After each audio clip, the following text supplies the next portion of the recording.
We have all the money in the world, but we couldn't even take a vacation. That was the culture I grew up in. Everything was about the money. I set boundaries now. I don't have to say yes to everything. My 25-year-old self won't believe my 45-year-old self. The world kasi is full of pain. Hindi ko pinili maging singkit. Ito ako eh. Who I am today are all those relationships that I invested into. Are there levels of problems that you can solve? You start from the bottom, you work your way up in solving problems. I wake up and solve problems every day. Every connection matters. Every relationship matters. Don't live by default. Live by design. Beautiful. Thank you so much for sharing that. Parang ngayon, nagkakaroon din ako ng greater appreciation for the phrase that is wildly thrown online, which is begin with the end in mind. Yes. Pero usually, they think that the end is like, when I reach 1 million, when I get this money, when I earn this amount, they think that's the end. And sometimes it works. Like, okay, goal setting, it works, right? But now that what you shared, begin with the end in mind is like the end. Like the eulogy ending part.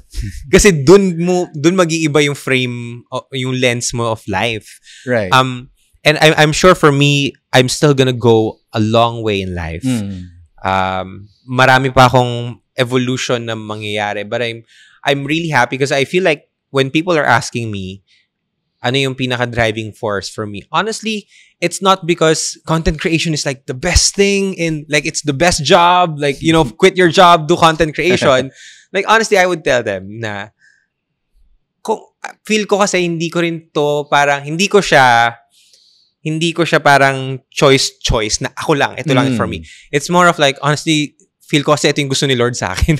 Right. Yeah. Parang may ganun akong feeling na, no, actually, like, right now, I have an agency. Before, I started doing this on my own. Now, I'm leading a team. Now, I'm a business owner. It evolved, but for me, it's just that this is. I just feel connected to my God more because of this work. Right. So, I feel connected to my purpose. And the same thing happened when, for example, we moved to the South recently.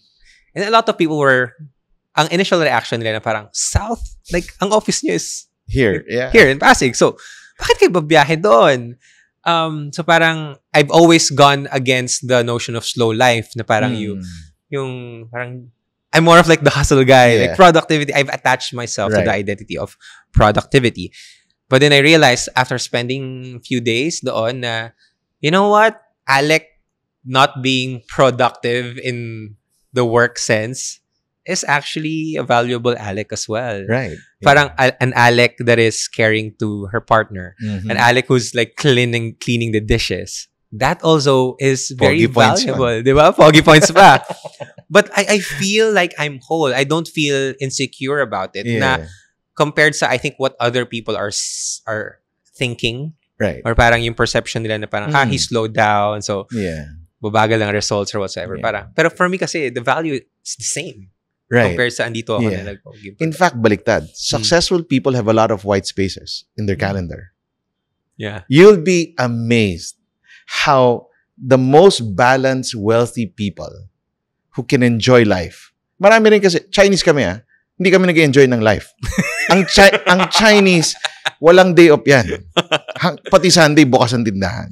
That was our life. Yeah. We have all the money in the world, but we couldn't even take a vacation. Kasi walang magbabantay. It sounds funny, but it's true. That was the culture I grew up in. Everything was about the money. So I was raised that way. Sobrang sipag. Ganyan, go-getter. Lahat ng gagawin dapat mag-expand yan. Up to now, and I think it's a gift. It's a gift. We have to acknowledge the gift. You have to acknowledge the gift. That God has placed you in a podcast, pinalaki mo. Yung small talk, big time na. Diba? So, diba? You acknowledge that. That's your power. Yeah. But at the same time, that's not my identity. So dahil ganun nga kami, it was actually my wife who told me, why do you keep on putting and making sure your calendar is so full? Sagot ko sa kanya, because I feel so productive. Ibang klase, punong-puno. Grabe, wala man lang white space. Na-convict ako doon. Sabi niya, you need to put white spaces. Right? Because that's a sign of success. I could put white spaces and I'm at peace with it. No? So, now, may mga white space na ako. Yes. So, kahit sabihin ko busy ako, Kahit nasa bahay ako, that's my white space. I set boundaries now. I'm saying I don't have to say yes to everything. Yeah. I've declined so many invitations because for me, I need my white space. Now that I'm older and I have 5 kids, I need white spaces. Yeah. Because the kids will fill it up easily. yung white spaces namin, di ba? So parang, ang enjoy pala ng buhay na ganito, na may white space. Wala akong quota na hinahabol of success. Yeah. It's just I know I create value where I go. And I think for the younger ones listening, no, syempre tayo, you'll go to a journey na suntok ka lang ng suntok eh. Yeah. Kasi ang bata, feeling niya, the more ruffled road, the more chances of winning. So the more punches I make and hustle, may tatama din dyan. Habang tumatanda ka, doon mo na-realize, pag suntok ko ng suntok, sasakit yung likod ko. So dapat yung suntok ko ngayon, purposeful. Alam ko kailan ako susuntok. And I think that I learned when I was 40 already. Because I'm hustle guy. Do you think there's a timeline for that? Or feeling ko, meron. Well, either maniwala ka ngayon, I think a lot of young people would listen to this. Yung matanda na yan. Yung Chinese na yan, hindi niya alam ano sinasabi niya. Ito conversation din namin to. We just hit the 30th mark. Well, ako pa 30 pa lang, pero girlfriend ko 30 years old. Okay. Pero meron kaming conversation with my friends na, no, pag pa-30 ka na, or as you get older, you get a lot of data. Yeah. Na parang you realize na some things aren't just really worth it. Yes. Na you would say na, nope, that's actually a bad decision based on my data. Trust me. Kaya ngayon, mas nagigets ko na yung sinasabi ng mga older generation na parang papunta ka pa lang, pabalik na ako. Akala ko dati parang, hindi, iba yung generation ngayon, hindi mo ko naiintindihan. But as you grow older, you get data na, oh, life is just this. It's a pattern. Like, you can now design your life better based on the data that you're Honestly, getting. I think my 25-year-old self won't believe my 45-year-old self. Really? Kasi, tanda mo, hindi mo alam sinasabi. Okay. All right. Now, when it comes, I think maganda yung kasunod niya na sinabi mo sa purpose, right? Purpose is more of the eternal purpose. But then, yung kasunod is like problem. Yeah. And you also talked about the difference of a job and a career and calling. Yeah. How does problem come in or integrate in those things? I think when you talk about the problem or the pain, the world kasi is full of pain. Yeah. The world is crying out. You just watch the news, there's a lot of pain. Right? In fact, those pains that we have, we should have solved that. Kaya ang daming projects. Di ba? Pero, totoo. Walang personhood, walang purpose, pera-pera lang. It destroys the world, actually. Kasi, identity ko pera. May pain eh. Binabaha tayo, maraming mahirap, there's a lot of social injustice in the Philippines. There's a lot of business opportunities in the Philippines. Oh, that's a problem I can solve. When people start seeing the pain of the world and say, God, give me a solution to that, that's where businesses are born. Eh. That's where products and services are born. Right? You having this studio is a solution to a problem. Yeah. There's always a problem. And now you're, ang pinaka-illustration ko dito, bro, nag-try ka mag-Japan, mag-Daiso, di ba? Bawat produkto doon, yung dating di mo problema pala, di ba? Kailangan ko pala nang lalagyan ng itlog na pataas. O okay yun na. Tapos bibili ka, 88 pesos, di ba? Tapos pagbili mo, pag-uwi mo, ba't ko nga ito binili? Yung saging pala dapat nakahang. Hindi pala dapat kasi may panghang siya eh. Everything was like, may nakaisip. Ay, problema pala to. So either you really solve authentic problems or you make problems that you can solve. Yeah. And that's not bad, by the way. That's entrepreneurship. That's you finding solutions to the problem. And that's where your value creation happens. A person with intrinsic value creates value. That's why I call it, I wake up and solve problems every day. Walang araw na hindi ako nagigising na dapat lagi, every time I wake up, what problem will I solve today? What systems, what structures needs to be better, more efficient? What services can I do? Who are the people I'll have coffee with so we can solve problems? Right? It's always like that. That's how you create value. Right? And that's why that's very important.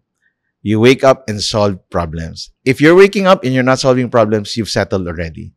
So wag ka rin magtataka, bakit hindi ako na-promote? Bakit wala kumuha ng services ko? Maybe you're not solving problems. Yeah. Right? Are there levels of problems that that you can solve? Are there like greater problems that you should aim for, or are there like parang problems na whatever just comes with you for the day, yun lang i-tackle mo? I think it's the journey of solving problems. You should always start with 1 + 1 before you can go to equations and, the harder part of algebra. You start somewhere. You start from the bottom. You work your way up in solving problems. I won't be where I am today. I oversee a movement with 100,000+ members, part of the leadership team of that. But I started with 80 people, right? That became 300. That became 500, 1,000, 2,000, 3,000. And now, you're given responsibilities that's far bigger. May implication lahat ng decision ko ngayon. Thousands of lives will be affected with this decision. So I need to make the right decision. But it started when I was making decisions for 8 people, 10 people. Yeah. So ganun din ang journey ng tao. Try to find problems in the world and solve it. Kahit maliit lang yan. Then later on, you build your muscles. I think the building of the muscles is so important. No, marami kasi, and I think it's how we're marketed. Parang dapat by 25 ganito ka na, by 30 ganun ka na. You look at the successful people that we have today that a lot of people listen to. You've got the Chinky Tans of the world, diba? The Randall Yongsons of the world, the Carlo Oples of the world. Hindi naman nag-start yan na ganyan. Nag-start yan maliit. Ito lang yung problemang sinolve ko.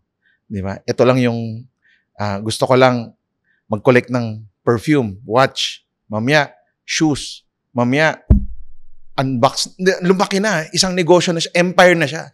But it started with what? A watch. I'll buy this. I sell it. I buy more. I sell more. I collect. I create content. Make money out of it. Sell it. Right? And then until bigger, bigger, bigger. That's how our business was born. Right? My parents started out in Divisoria. Liit. Divisoria, probinsyano tatay ko eh. Di ba? And kargador yan ng tela. Then nag-start siya sa Divisoria. Small. Small. Then 2 small stores. 3 small stores. Until nagkaroon na kami sa mall. Until lahat ng magkakapatid tumulong na. Became bigger and bigger and bigger. Now we're in the e-commerce. Di ba? And we have real estate. Because it started with what? Divisoria. Actually, sa Isabela pa, nagkakarga lang siya. Na-instill sa amin eh. Laging may problemang pwedeng isolve. And I think that's where a lot of people, you don't just wake up and do business as usual. Punta ako office, ito na naman gagawin ko. If you see your work as solving problems, you'll make it big in life. But you have to be very patient. Because most of the time, it takes a decade. Yung wealth building years natin is actually na in the 20s or the 30s. The successful ones yung sustainable, Alec. Yung alam mong yumaman talaga, hindi yung mga one-hit wonder na naririnig natin. The sustainable ones took decades. Yeah. It's also a concept that I initially refused to take in. Yung it takes time. May ano talaga yan, years. Because I remember when I first read a self-help book back in 22, when I was 20 years old, when I read it, sabi ko, guys, eto na, tinuturo niyo na lahat. I just need to follow this, then I'll become successful. And then people are saying na, no, sometimes it takes 7 to 10 years, usually yan, ganun talaga. Sabi ko, no, with the knowledge that I have, for sure, I can do it in 1 year or 2 years. And then, life happens. When I hit 23, that's when the first time I started doing businesses. Failed my initial businesses. But every business that I was starting, I felt na parang, okay, eto na yan. Yeah. Parang enough na yung experiences ko. It was always me being, funny enough, ngayon na talking about it now, narealize ko na it's all about me being impatient in the short term. But when I finally accepted na, okay, it will take years pala talaga in this. And now I see young people also having the same fire. parang, I can make this happen. Kaya ko na to. Kaya ko ta. For me, parang, parang it's really a process. Like, as much shortcuts I wanna throw at you, may proseso talaga yan. Right. You slowly get to that. At saka ang ganda kasi even your pain of losing businesses, that's now your purpose. You're helping other, you turn a pain into a purpose. It's like, nadaan ako na yan. Brother, hindi ganun yan. Makinig ka kay Tito Alec. Yes. Yes, makinig ka. But I'm just happy nga. Again, going back din na nung na-realize ko na it takes a process. Ang kabaliktaran na nangyari, it becomes more easily and mas flow yung buhay when I stopped being so impatient with the process. And I think that's also one thing na I think people needs to hear, especially when it comes to designing your life. Yeah. Like itong personhood, itong purpose and problem and all the other stuff, like it's also a process. Hindi siya one time, one time thing na pag alam mo na okay na to, magagamit. Right. Yeah. Magbago na ang buhay mo, right? And then the next one. So thank you again. I think this is I'm so excited. Gusto ko pang i-dive in lahat. But after the problem, now comes power. The power, yeah. And before you answer the power, I want to ask again, because I think power is also related to your personhood. But it's placed after purpose and pain. Yeah. Then comes power. Why is it placed on that chapter or parang placement? Yeah. And how do you can you share a little bit about power? Yeah, because you wake up every day, there's a problem. So now, I have to, dito papasok yung self-awareness. Saan ba ako magaling para ma-solve ko tong problem? Because there's many ways to skin a cat. Like, I have certain giftings and I have certain weaknesses. I don't focus on my weakness. Strengths finders. Yeah. Don't focus on your weakness. Focus on your strengths. Right? So, to solve this problem, I use my strengths. I cannot go and use my weakness because I'll get frustrated. So, I go and attack this way because that's the power God gave me. Right? So, there's a lot of tools that could help you, whether it's the DISC personality, the Strengths Finder, the Enneagram. You go through that and then you find out how you're designed. Now, I can attack the problem. Diba? An example would be, in my Strengths Finder, futuristic ako number 1 ko. Okay. Futuristic, strategic, belief, learner, responsibility. Right? So, dahil futuristic ako, sabi ko nga, minsan blessing and curse siya, yung parang nakikita ko na hindi ito mag-work. May mga ganun ako Or may nakikita ko, ganito na to. Di ba? Yung early adopter. Diba? Pag early adopter ka, di ba, parang kwento mo sa kaibigan mo, lahat ng kaibigan mo, weird mo. Hindi, no? Hindi totoo yan. Ang libro, magiging walang Kindle, walang ganyan. Walang ba't ka bumibili ng sapatos online? Mga early adopter yan di ba? Or, ba't ka nagpa-podcast? Wala pa nagpa-podcast. Tayo mga unang nagpa-podcast. Ba't ka nagpa-podcast? Ako naman, dito na yan. Papunta na yan. May trend. Sinabi na nila, ito na yung trend. You got to get into the trend, right? So, that's a futuristic. Because I'm like that, I go ahead and then I surround myself with my weakness. Weakness ko kasi, so yung strength nila, collaborate tayo. Let's try to solve that problem. No? So, that's where I'm coming from. You have to understand how you're designed and wired para hindi ka rin frustrated. Yung Strengths Finder kasi, grabe yung stats, no? I think 70% of people find their jobs, they find themselves miserable in their jobs. They go to work every day miserable. Parang, what? You should be so excited solving problems, and maybe because we're always told what to do rather than think on how I can creatively solve the problem. Yeah. Meron tayong system na parang, and I think it's a very Asian thing, no, na basta sabi ko ganito lang. Yeah. Here's the way to solve it. Ikaw, hindi, I have another way, hindi mo lang magawa. Hindi ka empowered. No? And that's why it's crucial for you to study who you are para lang malaman mo paano ko ba to isosolve yung problema na to. That power is very important. Yeah. And interesting point you also brought up is you surround yourself with weaknesses.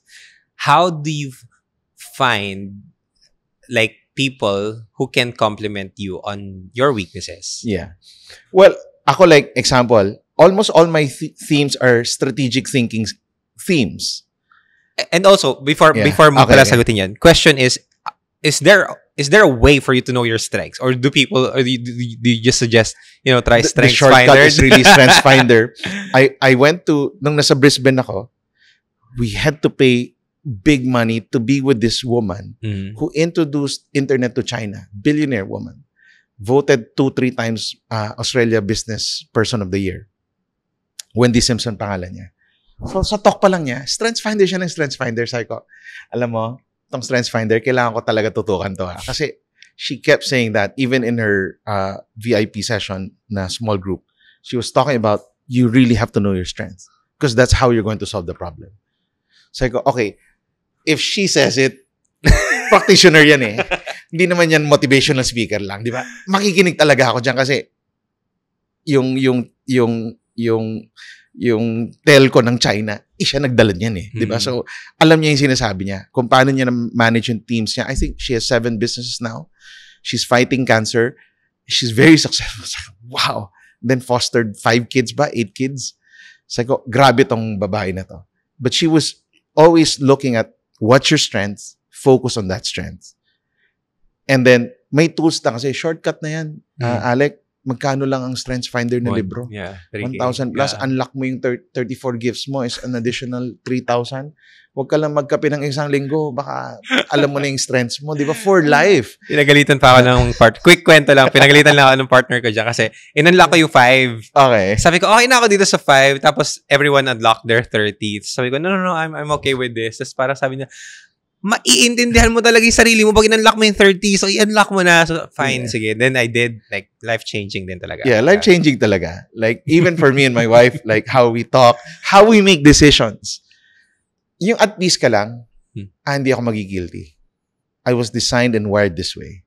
So, that's why I think this way. Yeah. It's so empowering as well, especially for me. I think personal story ko naman was, people called me Ningas Kugon before. And I was so scared of that. Tinatawag ako ng Ningas Kugon, sa simula ka lang magaling. And I did address that na parang, okay, or I did acknowledge na, okay, baka nga Ningas Kugon ako, or baka sa umpisa lang ako magaling. And then lumabas yung Strengths Finder.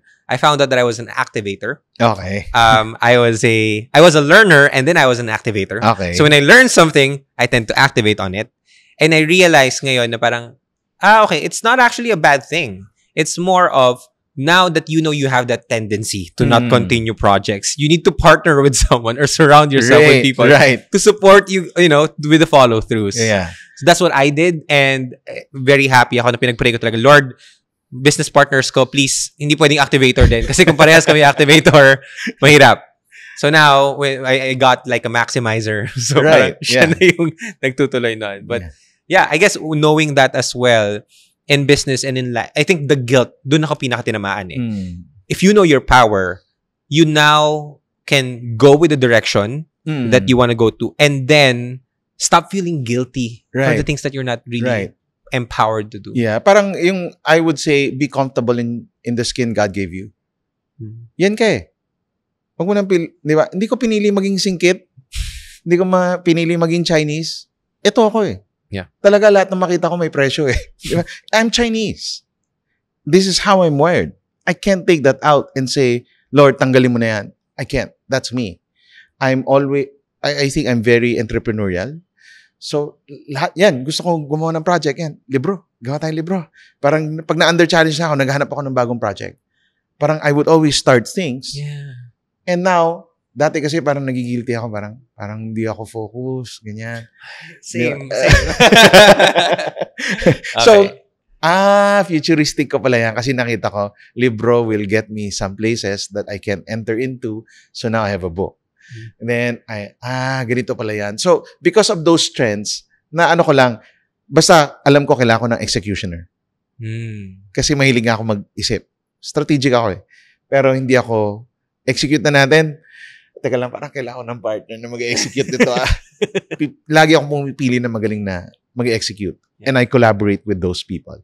That's, I think, how I thrive. how we were able to expand whatever was given to us, napansin ko na, wow, since high school, college, to even my first work, up until now, God would always provide for some sovereign way, may executioner ako na sobrang galing. Si Lord, providential talaga to, na ang galing mo, executioner. Tapos ngayon, now kasi ako, I could pitch anything. Dito tayo pupunta. Yeah, yan din yung Enneagram ko. I don't know if you know the Enneagram. The ancient practice of personality. Wala siyang test talaga. It's really more of you being more aware, meditating kung sino ka ba. Tapos may Enneagram. More powerful than the strengths, actually. Really? So, sa Enneagram ko naman, yung my design was, I could actually pitch anything. But my dark side of the Enneagram is I can manipulate people to the vision. So I go, oh, shucks. Lord, please, that's where personhood comes in. Because I understand I could manipulate people. I have to be careful with that or my soul will be poisoned. Kaya kitang bulahin para magawa ko yung gusto ko. So, Lord, dahil sinishare ko sa'yo para alam ng lahat. Yes. Kaya ko mambola. Diba? That's my way of accountability and saying, okay, I can actually do this. If I'm not careful, this could actually destroy me. Diba? That's where all the cult and all the good politicians bring people towards their whatever agenda that they have, right? So, I have to be careful with that. Pero ang sarap na knowing na, wow, dinesign akong ganito. Sarap. I could pitch something. I just need an executioner to do it for me. Yeah. And I think it's really, really important na you also know the dark side of your strengths because meron talaga siya. May dark side talaga. Again, for me, as a learner, I love learning. But again, my partner shed awareness on me on this na parang, you gotta stop watching videos. Like, you gotta move. Kailangan mo lang i-apply lahat na natutunan mo. Stop buying books. So I was like, what? Sabi nila kailangan stop buying books. No. I don't. Parang, at least for like, sabi niya lang sa akin, this month, stop buying books. Read all the books that you bought. Yan din ang problema ko. Okay, fine. Sure. Yeah. So, but again, it's also those sides. Because there are strengths na if you don't use them properly, could really corrupt you and your identity talaga. Yeah. And then, of course, again, I'm really enjoying this conversation. Talagang really flow ako. Nagulat ako na isang oras na tayo dito. But after the power is the preparation. Yeah. Can you share a little bit about that? So, when we talk about preparation, actually, kita mo ito nanggaling sa wife ko, no? Sabi niya, you can't be passive in your preparation. A lot of people are very passive when it comes to preparation. Diba? Idea lang. Sabi nga nila, kung yung idea mo, kumikita, ang yaman na natin lahat. But the preparation is key. She was talking about baking. The way to bake is you need the right environment. Pag masyadong mainit yung kwarto, ang bilis mag-ano ng bread, tapos puputok. The preparation is key. That's why you have to go to active preparation mode. You've got two sets that you need to work on, your mindset and your skill set. The preparation is there. The reading the book is a preparation. The mastery skill is preparation. Diba? Ang laban, hindi mag-start yan pag nag-start ka ng negosyo. Nag-i-start yan pag pinag-aaralan mo na. Diba? Marami kasi feeling nila, start na kasi nag-open na ako eh. Nako, nag-open ka, hindi ka nag-aral, suicide tawag doon. Sugal tawag doon. Hindi ka nag-prepare. Diba? Ilan Pilipino ang mahilig, sabi kasi niya kikita. Pumasok ako. Ilan ang online sellers? Yeah, all my brothers are in the e-commerce industry. Usap kami saya. Alam mo, ang daming Pilipino, etong unang tanong, in the first month pa lang, bakit di ba ako kumikita? Sabi nila, we have to break the mindset of a lot of our Filipinos na get rich talaga. Kasi di ba may magsasabi, pag pumasok ka dito, yayaman ka. Yeah. So akala nila, isang buwan lang yon. Hindi nila naintindihan, pwedeng 7 to 10 years. Pero may mga university where you can study for free. Lahat ng e-com platform, may university yan. Pinanood mo ba yung video? Yeah. Bago ka nag-start ng store? Marunong ka ba mag-marketing? Kailan mo ibubus yan? Di ba? Paano mag-storytelling? All that you study, you don't just sign up and feel like it's gonna happen. Right? So, that's a poverty mindset kasi. No? Kung nag-sign up ako, sabi mo, kikita ako. It will never work that way. We have to address a lot of mindsets that Filipino have. Mahilig din tayo sa sakto mentality. Pilipino lang ang may sari-sari store at may Pepsi na Coke na sakto. Yeah? Kamusta ka? Sakto lang. Anong sakto lang? What does that even mean? For you lang. You're not willing to bless others. Sakto ka lang eh. Sa'yo lang. You see, the mindset is very low. We have to challenge them. One of my favorite verse in the Bible is yung sabi, God stooped down to make me great. Bumababa siya sa akin, inaangat niya ako. He stooped down to make me great. John 3:16 yan, God so loved the world. Bumaba para iangat ka. And I think that's the spirit of when we say, I'm preparing myself so that dapat tayo, aspirational tayo. So your mindset should be like that. The rich, the healthy rich would always think like that. It's not just about the money. Yes, the money is very important, but it's about uplifting. But something has to change in the mind, right? Ako na-challenge ako, Alec, kasi when I went to Australia, tapos nag-America ako, nag-Singapore ako. Tapos bumalik ako Pilipinas. No? So, 6 weeks ako nawala. I went through all those three time zones. Punta ka pa lang sa Australia, iba na yung mindset ng mga tao. Malayo sa Pinoy. Sobra ako parang na-rebuke ako gently na, you see, you have a lot to learn. Sa Pilipinas, baka pinapakinggan ka. Tingnan mo dito, you're one of the guys here. Until you level up on certain areas and skills in your life, then nobody will listen to you. Kaya punta tayo ibang bansa, sino ka ba? Yan naman ang tanong eh. Kung hindi ka kilala, di ba? Parang, who are you? Why will I listen to you? Value creation. How do I solve the problem? They won't listen to me. Right? So, do I have the certain mindset and skill set to level up? Punta ako Singapore, ganun din. Sobrang efficient. Dating ng, walang late.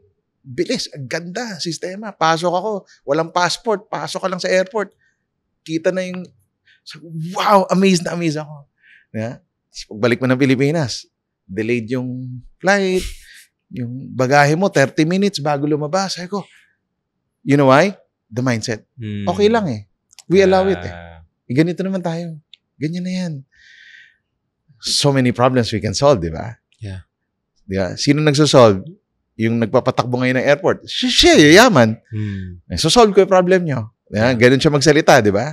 Diba? Uncle ko yan. Diba? Diba? Language would be very different if you have a different mindset. But then, it cannot just be mindset. Sabi ko nga, ang manifest. Okay? Why? Because you need to grow in your skill set. Yeah? You hustle because you learn. Mas naging confident ka eh. Yeah. Pinag-aralan ko yan eh. Nagbasa ako, tapos nag-practice ako. Practitioner ako eh. And I think Chinese are like that. We always look at, yeah, I know he speaks well, but is he a practitioner? Does he really know what he's saying? Yeah. Ganyan mga Chinese magsabi, ay, practitioner ba yan? Anong proof of concept mo? That's very real. I'm in Makati now. The Makati business, people are like that. Why would I believe you? I don't care about your externals. Show me your proof of concept. Right? And so, kung wala ka nun, di ka papakinggan. So, grabe, challenging to, ha? Yeah. Na nasa city ka na, the richest city in Metro Manila is Makati. And people look at proof of concept. Does this work? Because why will you sell me a vision and you're telling me to commit to that vision and give money to that vision? Yeah. They have proof of concept. But if they see the value you create, dahil nga mindset, task, skill set, I know what I'm saying. I've practiced. I prepared for this. Don't ka ma-amaze. People actually commit to the cost that you have. Yeah. Because they see, I can trust this person or I can invest in this person. Yeah. I totally resonate with that. I found myself in my journey of entrepreneurship as well na I've been so frustrated so many times dahil I know that what I'm saying is true and it's right. But since I was a newcomer, nobody believed me. So I had to do it on my own first. I remember I had like 100,000 followers on TikTok and I was I opened up a class na I was teaching TikTok. Even with that small proof, kahit pa paano meron. Yeah. Pero meron ding mga nagsabi na, sino ka ba? Or parang, bakit ka nagtuturo? Or ganyan. But when I reached 1 million, like instantly, no one could challenge me on that. Na parang, oh, yeah, kaya niya talaga. He knows what he's saying. So I think it's very important talaga to prepare. But can you share some practical ways that people can prepare for that? Even if, let's say, for example, they don't have the money to like invest pa in mentors and coaches and go to Brisbane and all of those things. Like, how can they prepare themselves on a daily basis? I think you start small again. When you talk about mastery, you have a certain subject matter. Nasa sales ka, example. Okay, wala kang pera. Kaya ka nagsisales. Gusto mong trabaho. Gusto mong benta. Alam mo, may laway ka. Feeling mo, kaya mo. So what do? Sobrang daming free resources dyan. We are in a world na great equalizer si YouTube, internet. Di ba? Yes. Everything's there. Spotify. Everything. With ChatGPT, come on, don't tell me. He can make a business plan for you. But you have to just study and make the right prompt na lang nga hinihingi sa'yo. Galingan mo na, di ba? Ng magandang prompt, di ba? Para maganda yung makuha mong resources. So, we have all of that so that you can master skill. Yeah. Right? Imagine every month you read 1 book on sales. You have 12 books on sales. You've watched YouTube videos on sales. Then you apply every time I watch something, I apply something. Okay, this not work. Ito, hindi to context ng Pilipinas. Hanap ako ng pwede sa context ng Pilipinas. I think in 3 years' time, you're a master. You can actually do a master class when you have proof of concept. Actually, nag-work to. From this sales to ganitong sales, I'm able to do it, right? Sobrang dami. That's how I did it. Kasi wala naman dating, nung nag-start writing a book. Saan ba? Paano ba magsulat ng book? Sabi lang ni Chinky nun, magsulat ka lang. Paano? Mag-vlog ka. Si Carlo Ople actually bought my blog, thedennisc.com. Sabi niya, binigyan na kita ng, wala ka ng rason na hindi mag-vlog. Mag-vlog ka. Futuristic din yan si Carlo. Sabi niya, ang tao mag-vlog, magbabasa ng vlog, kailangan mauna ka na dyan. Hindi, binilhan na kita. Meron na? Oo, may WordPress ka na, may website ka na, mag-vlog ka lang. Vlog ako everyday. Hindi ako marunong na. Mahina yung grammar ko. Vlog everyday. Nire-review ko nga yung mga vlog ko eh. Nahiya na nga ako, dinilit ko na nga yung iba. Sabi ko, shucks, bakit ganun ang pagkasulat ko niyan? Yeah. I was very young. I was 27, 28. I know everything, I was 28. I'm now a teacher at 28. I know everything. I've unlocked the secrets of life because I'm 28, bro. So, ngayon parang kailangan ko i-edit na iba na yung tono. Di ba? Pero, imagine mo, di ba? It was at that moment na parang, okay, may support na nga ako. Grabe binigyan na ako ng lahat. All I needed to do was mastery. I started reading books about blogging, started blogging and practicing those until for 5 years straight, I blogged. Yeah. That's where the books came. The 4 books came. Because I blogged. Na later on, sabi ko, wala palang tapon, no? Nag-masters ako sa States. Wow, I read how many books a month? Required reading. 7, 8 books. With papers.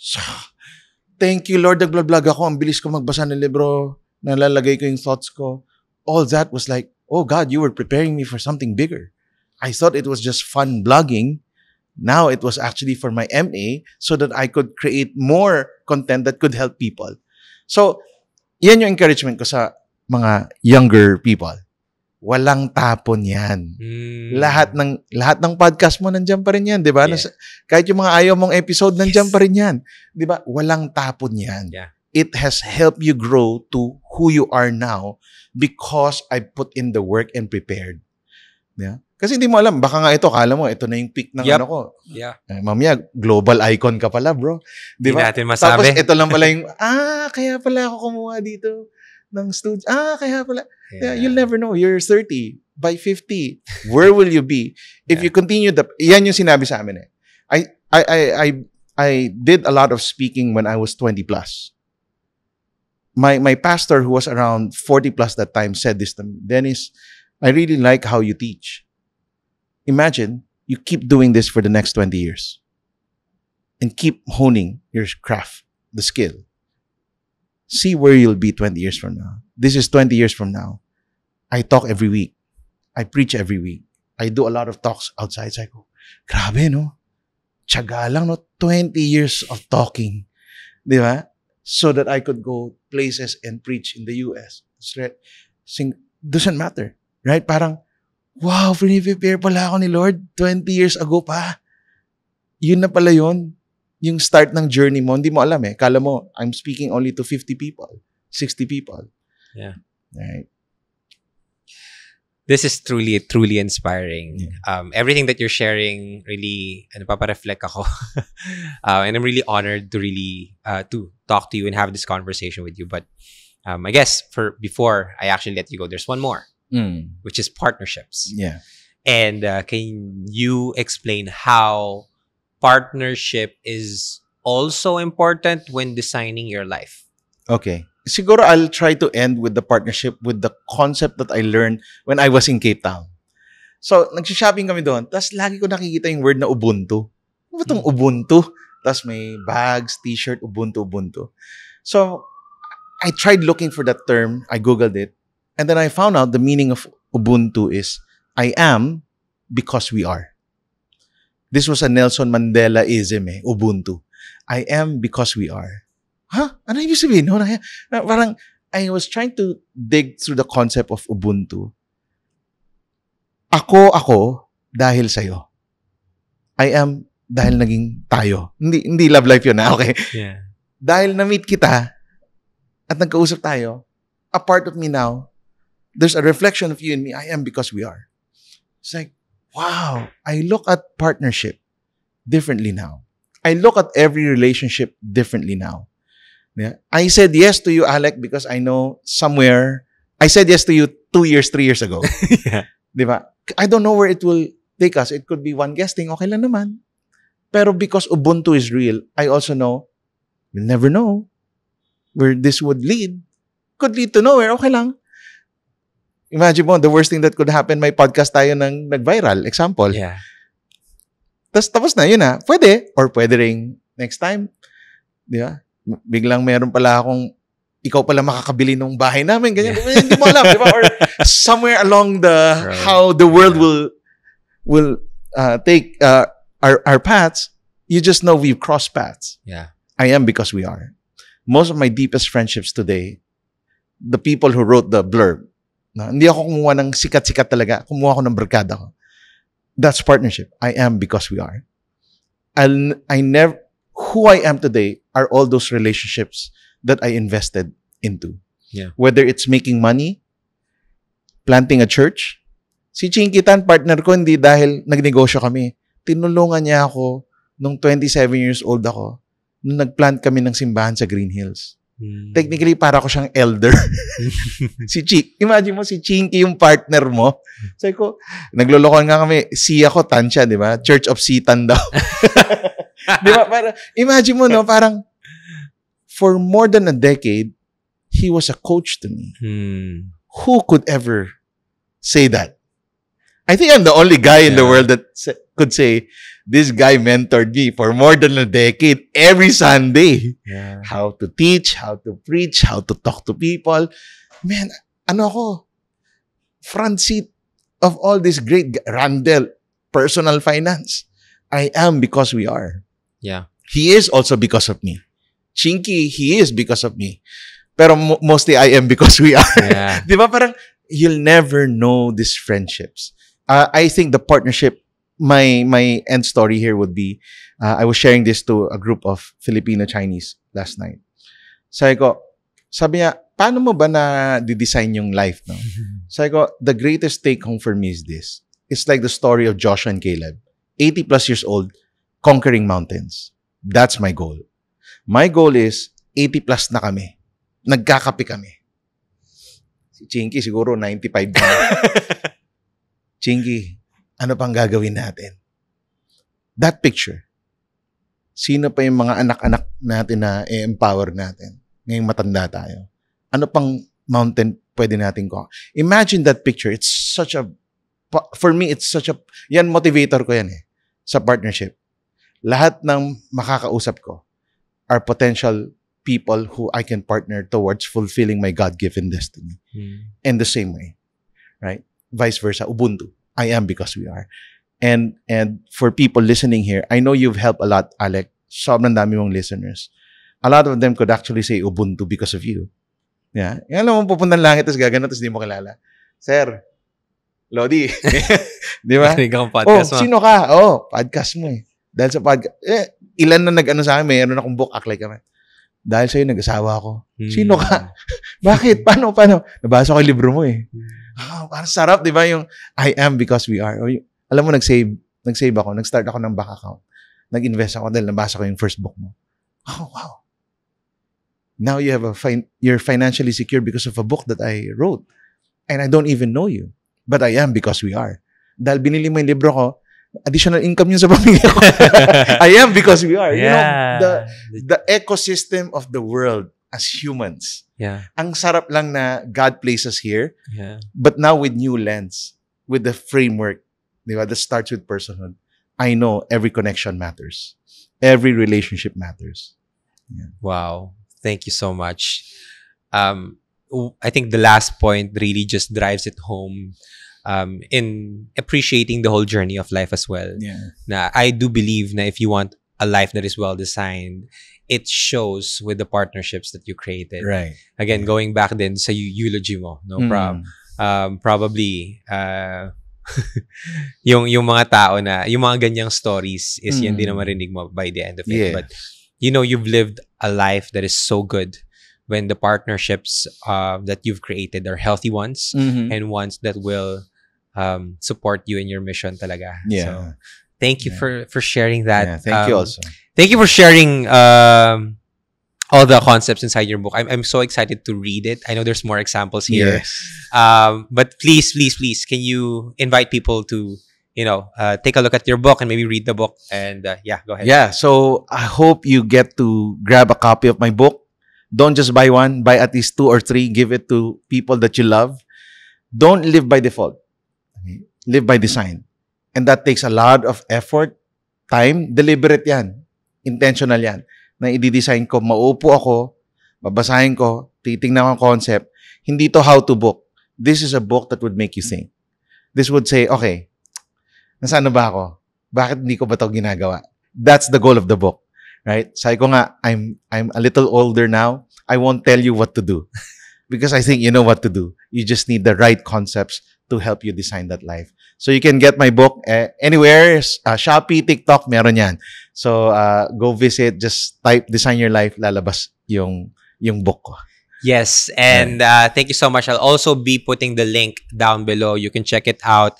This is Design Your Life, Discover Yourself, Find Your Why, and Live Your God-Given Destiny.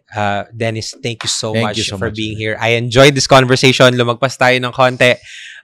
But again, this is something really, really helpful. I'm so excited na mas marinig to at mabasa pa ng maraming tao ang libro mo. Hopefully, by then, marami na rin kumalabit sa atin. Yes. And sabihin na nagbago ang buhay ko because of this book. Again, thank you so much. If you're still here, and I know you are, and I just really want to say thank you again. Nahit talaga ako sa partnership. For everyone who's listening here right now, know that the podcast is still here because of your support.